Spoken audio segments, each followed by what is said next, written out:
I learned black magic after Gabrielle was gone. She was the most beautiful and kind person you could ever meet. She was also funny, compassionate, and smart. Gab loved animals, but hated hikes and camping. So when my friends and I spent a few days in the woods every year, she'd wish me luck, kissing my face all over, and always made sure to tell me she'd miss me, and that I should have double the fun. Every time, she playfully rolled her eyes at my childish hobbies, and assured that she loved me anyways, and that I should never stop being as silly as I wanted to, because it was part of who I am, and she loved every little bit of it.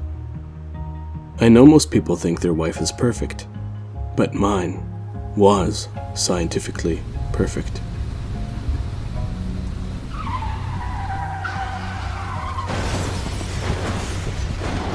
The biggest and best part of me died in that accident.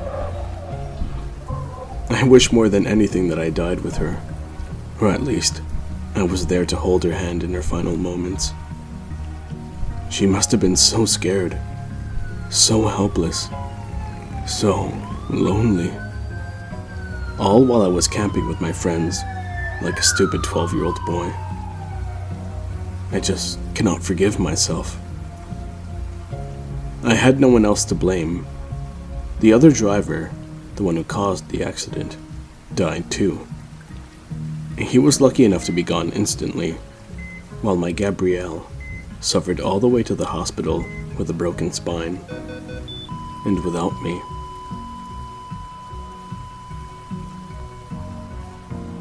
Her parents and brother lived so far away. Both of her best friends live in a neighboring town and didn't make it in time. She had no one. The most perfect being in the world died, surrounded by strangers in a cold ambulance. Suicide crossed my mind many times, and the only reason I didn't take this way out were my parents. I'm an only child with no close relatives, and they would be completely abandoned without me, both financially and emotionally. Nothing could even get close to the love I feel for Gab, but they easily get second place, and I love them very, very much. I could never do that to them. I can't just pass away the pain I feel. I'll go when they go, I told myself, but I still couldn't bear my everyday life, my empty bed, my empty life. The void and coldness of the world without my sunshine. Brad, my best friend, was the only one who told me about the witch. It was almost silly at the time. Hey, Jay. I know it sounds stupid, but years ago, an old lady gave me a spell. I had bad stuttering. You can ask my parents if you don't believe me. And it cured me. I swear to God. I had to laugh a little, a joyless laugh, because Brad had been his class valedictorian, was a teacher, and a motivational speaker. And he was great at those. What did you give her in exchange? I asked. She made me promise 3 years of my life to her, and I was like, sure, you can have it. I was 17 at the time, so 3 years was literally nothing. Still is, to be honest. If she likes you, she shouldn't ask for more than 5. And I don't even think it's real because I didn't sign a contract with blood or something. But the magic part is real. Brad took me to her. She still lived in the same farm, and, according to him, hasn't aged a day. Being a teenager at the time, Brad had the impression that she was super old, but she was probably in her 50s. I half expected the witch to live in a house made of candy, and expected the story to be bullshit. Maybe she was a speech therapist, or just gave him confidence to overcome his impediment. But it wasn't the case.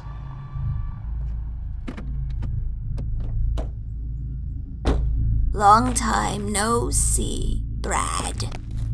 I knew long ago the stars would bring you here on this day and time," she said simply.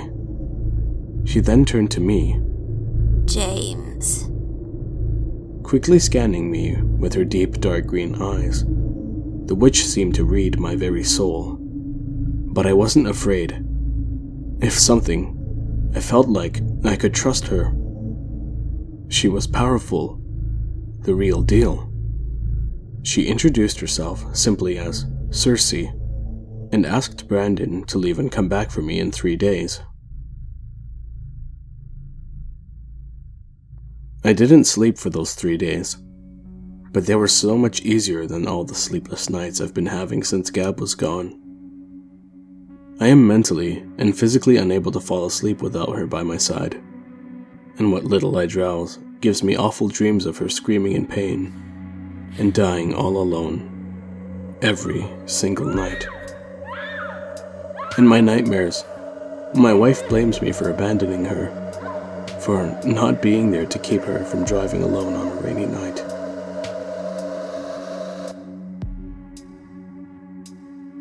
"You can use the spell once per person, and it lasts 20 hours," Circe said, her voice raucous, but not as much as you would expect a witch's voice to be.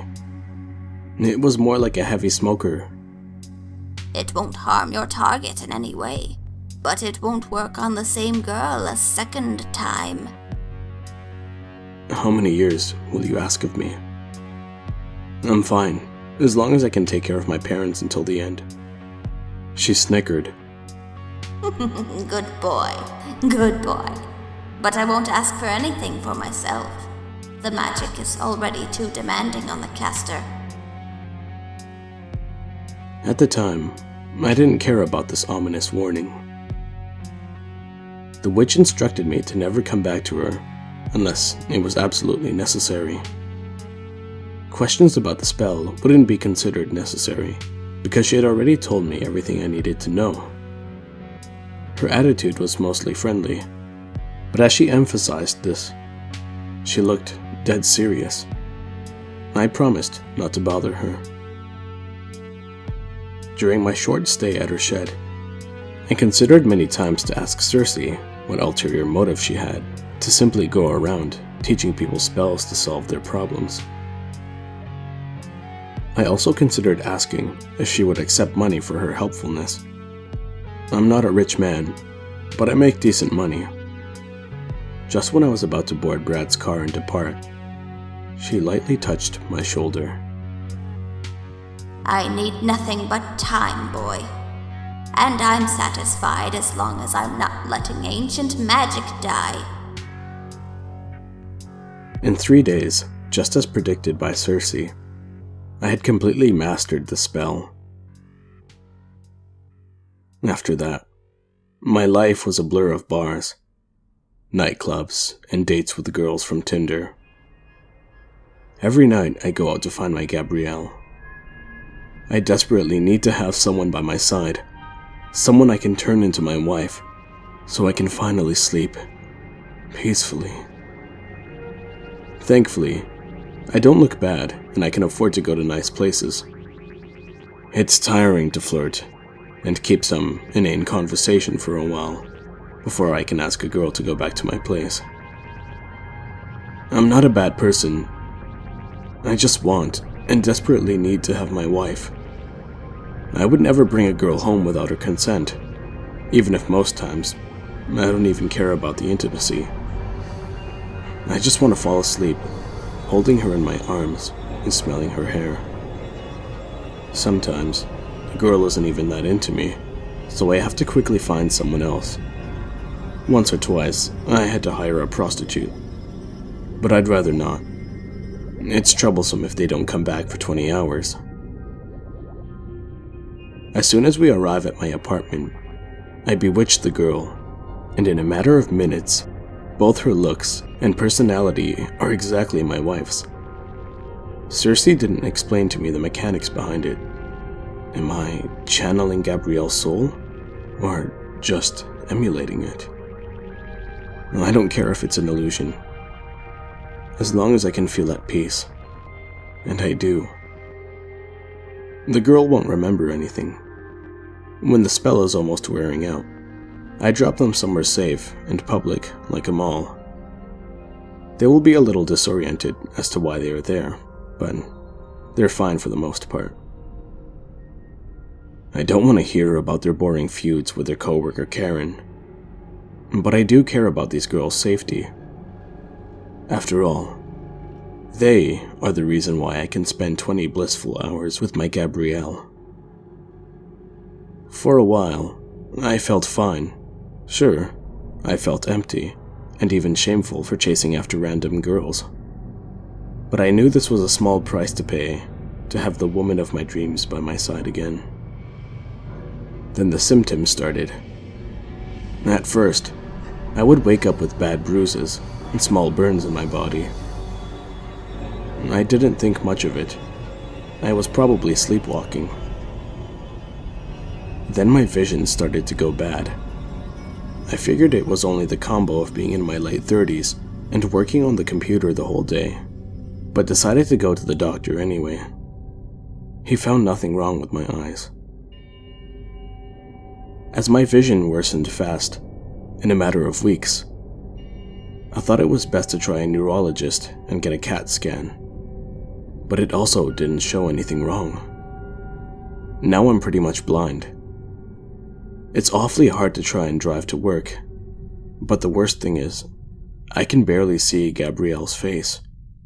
Still, I can smell and hold her, and fall asleep peacefully, even if in the morning my body is covered in bruises.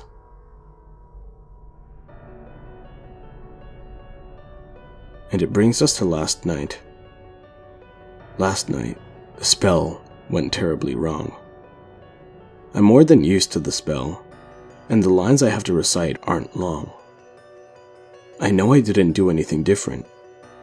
Still, as the girl's body started to change, instead of turning into Gabrielle, she grew black wings on her back, and mantis appendages replaced her legs. As her wings spread, she let out an inhuman shriek, and I noticed her mouth was covered in scars, and purple liquid, with fangs coming from her lower jaw, like a piranha fish. Her eyes were completely white as she dashed towards me. I shot her. I had to shoot this monstrous thing 6 times to simply make it fall unconscious. Then I put her head inside a bag and didn't let go. It took her 4 hours to suffocate and completely stop breathing. I was panting in panic the whole time. I obviously couldn't get sleep that night, and my desperation was beyond words. Would the spell never work again? Would I be charged with murder? Are there more creatures like this? I felt awful because I had killed an innocent woman after turning her into a monster, but this wasn't even my main concern. All I could think was how I couldn't stand not seeing my Gabrielle ever again. And like the last time, I didn't even have the chance to say goodbye. But maybe it was a good thing that I didn't sleep, because by 4 a.m., Brad was pounding on my door so heavily, I thought the whole building was going to collapse. His tongue had turned into a giant slug, or a tentacle, all wet and sticky, full of infected blisters. It was something so disgusting, so unholy, that I threw up twice in a minute. Brad could barely stutter some incomprehensible words. He also threw up, letting go of the revolting mutant tongue, just to have another one grow to replace it. They were both around 50 centimeters long, and very thick. He was crying now. I decided this was an emergency, big enough to seek Cersei, and grabbed my keys. I had always been a practical guy, but in that moment, I hated so much that Brad was in an even worse shape than I. I just wanted to cry, then plant a bullet in my brain. I drove there in the dark, almost blindly, while Brad threw up the sickening thing repeatedly, always growing a new, gooier one immediately. We found Cersei collapsed on her front door, holding her throat with both her hands and choking. This was too powerful, James. The witch spoke, between painful coughs and desperate gasps for air.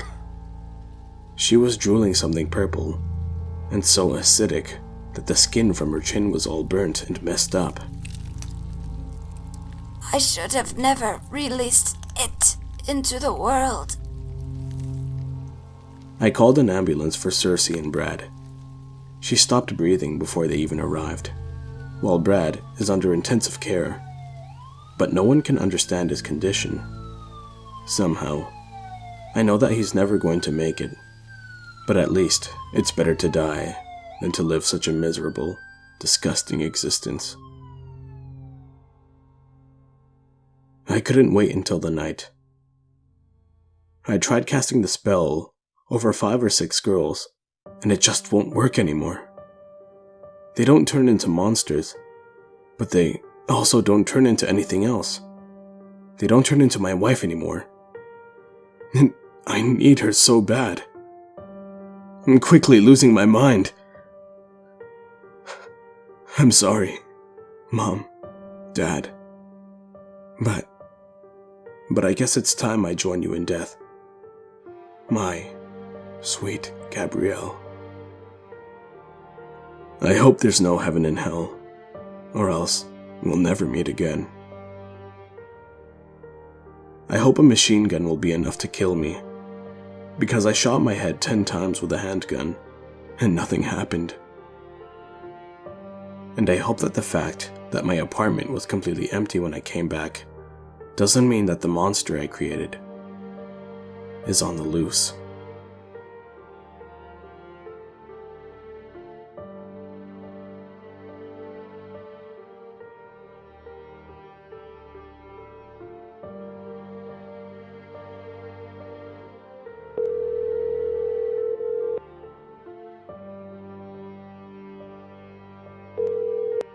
Hi everyone, Mad Chatter here.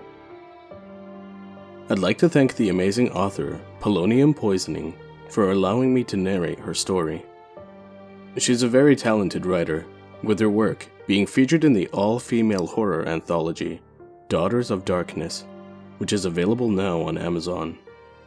There will be a link to the book and a Reddit page in the description. I'd also like to thank my good friends, MD Who Entertainment, and Monsters in My Mind for helping me with the additional voices in this story. Be sure to check out their channels and subscribe if you dare. Again, I'd like to thank you all for your undying support. It really goes a long way, and I can't stress enough how much I appreciate it. If you enjoyed this video, be sure to like and don't forget to slash that subscribe button. Bye for now, and remember, when all goes wrong in the night and everything's the matter, you'll be sure to hear of it from the Mad Chatter.